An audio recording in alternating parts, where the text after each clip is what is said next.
So I'll share my most recent purchases. It's going to take us in a bit of a different direction, but I think you'll probably like the direction. Love it. I've bought a few sealed boxes directly from Panini recently, but I actually would rather talk about two singles that I bought, because I'm staying true to my sports card investment report, and I'm putting my money where my mouth is. I'm trying to buy the guys that I have ranked the highest on the investment report. One of the guys that's in my top 15 is Trevor Lawrence, the quarterback, obviously, for the Jacksonville Jaguars, going into his second year with a new coach, Doug Peterson. Number 1 overall pick in 2021. I bought a 2021 Panini Elements Trevor Lawrence on-card auto, rookie auto. I don't love Panini Elements necessarily, but I love that it's an on-card auto, rookie auto of the number 1 overall pick. I got it for $330.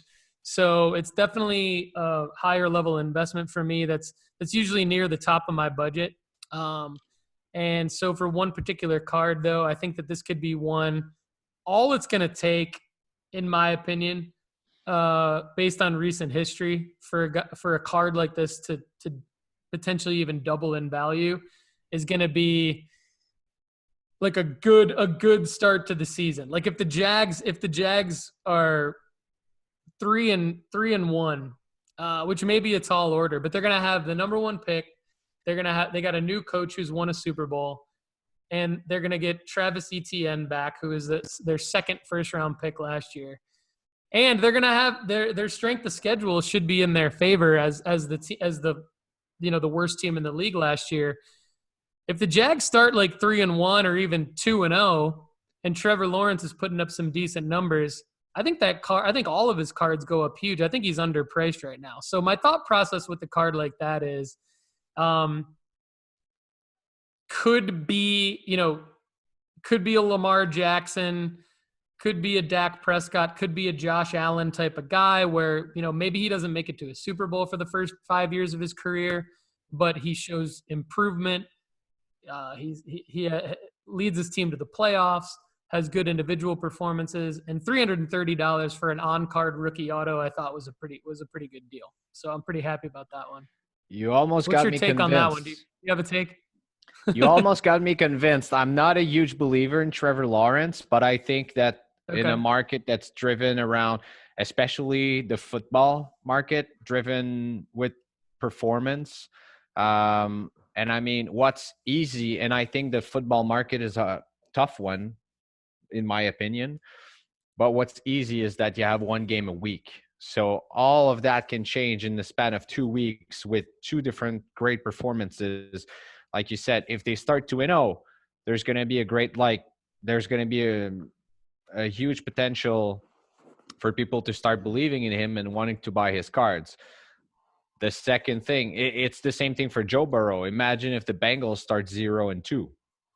I mean, that's gonna, that's gonna be hard. And I mean, same thing for Ravens.